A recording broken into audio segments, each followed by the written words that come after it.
ॾिसो, बिस्मिल्लाह रहमान रहीम।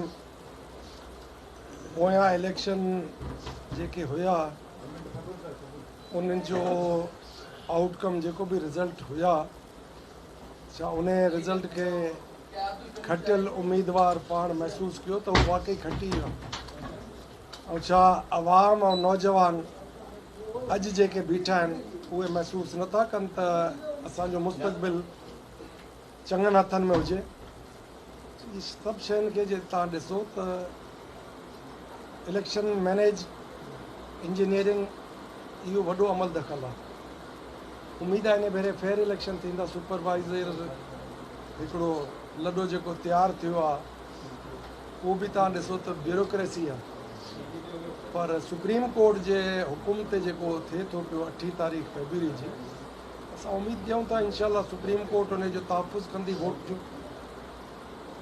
असां त उमेद ते उम्मीदवार हलंदो आहे न, बाक़ी अवाम पंहिंजो किरदारु अदा करे। ऐं जेके एक्चुअल वोट पवनि था, बैलेट पेपर पवनि था बॉक्स में, उहे जे सही काउंट थींदी अलाह कंदो इंशाअल्लाह अवाम जी ख्वाहिश जे मुताबिक़ उन्हनि जो उम्मीदवार कटी वेंदो। अच्छा सर, क्या आप पर उम्मीद है कि इलेक्शन जो होगी फेयर फ्री होगी? हर आदमी पर उम्मीद होता है कि उसका और उसकी औलाद का और उसके मुल्क का मुस्तकबिल बेहतर हो। हम पर उम्मीद है कि इंशाअल्लाह मुस्तकबिल बेहतर होगा।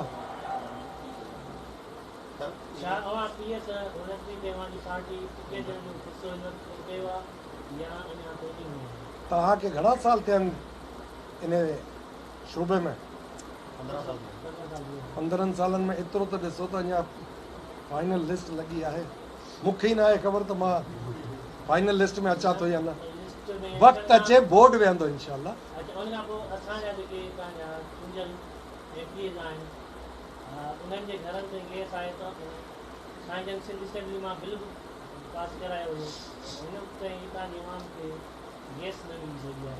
जिथे गैस कनेक्शन आहे, यकीन कंदे वॾनि शहरनि में बि गैस न आहे, त तव्हां हरू भरो बिल भरियो आहे, शुक्र कयो बिल नथा भरियो।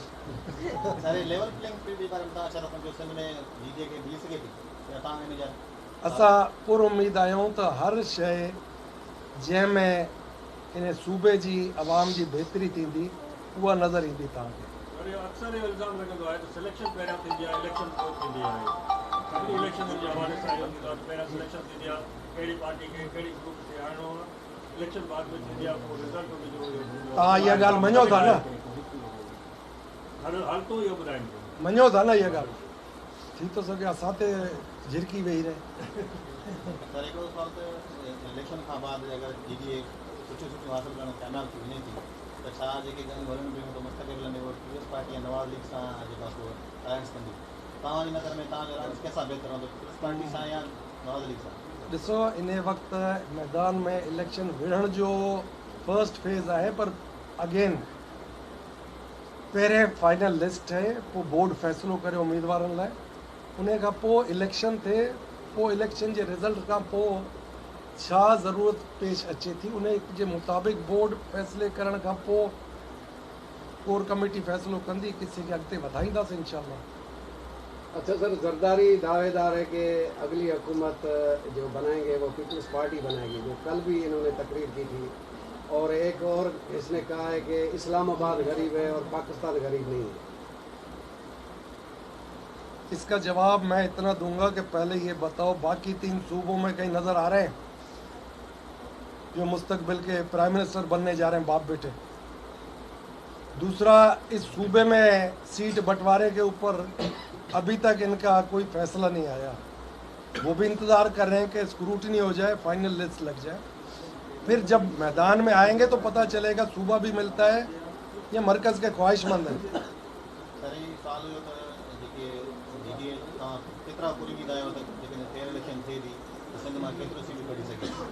तव्हां केतिरा पुर उम्मीद आहियो त मां तव्हांखे सही जवाबु ॾींदुसि।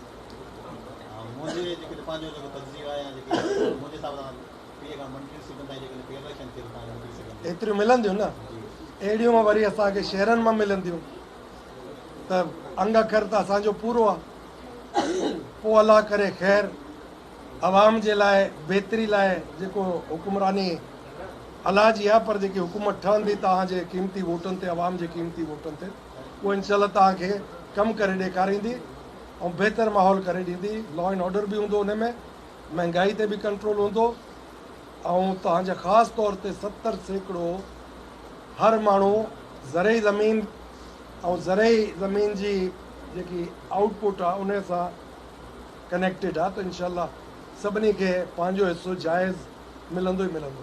असल में कल मोहतरमा जी वरसी हुई तो पीपल्स पार्टी पंहिंजो मंशूर पेश कयो जंहिंमें लोकल जो ऐलान पगार तव्हांजी जेको अलायंस आहे DDA उन्हनि जो मंशूर अमल ताईं अञा ज़ाहिर न थियो आहे। असांजो मंशूर बिल्कुलु अची वियो आहे ऐं मां उन जी हिकिड़ो ई छड़ो 3 जुमलनि में चवंदुसि, जाइज़ बुनियादी हक़ूक़ तव्हांजे तॾहिं ते तव्हांखे मिलंदो। इहो बेसिक आहे, इहो ई आहे बेसिक। बाक़ी हाणे हुनखे तव्हां कनि हितां पकड़ियो या हितां पकड़ियो ऐं पोइ जेके उन्हनि पंहिंजे मंशूर में ॻाल्हियूं लिखियूं आहिनि छा 15 सालनि में इम्प्लीमेंट न पे करे सघिया। जे अहिड़ा सचा हुया, तव्हां साफ़ी त अकुल वारा आहियो माशाल्लाह, तव्हां त कन आहियो, अखियूं आहियो आवाम जूं, तव्हां इहे ॻाल्हि खे छो नथा हाईलाइट कयो त भई जेके 15 सालनि में तव्हां इहे ॻाल्हियूं न करे सघियो, अॼु इहे ॻाल्हियूं ओचितियूं तव्हांखे कीअं यादि थियूं अचनि। हीअ त तव्हां ॻाल्हायो न, तव्हां ते बि ज़िम्मो आहे। अच्छा सर, यहाँ पे सिंध में निगरान हुकूमत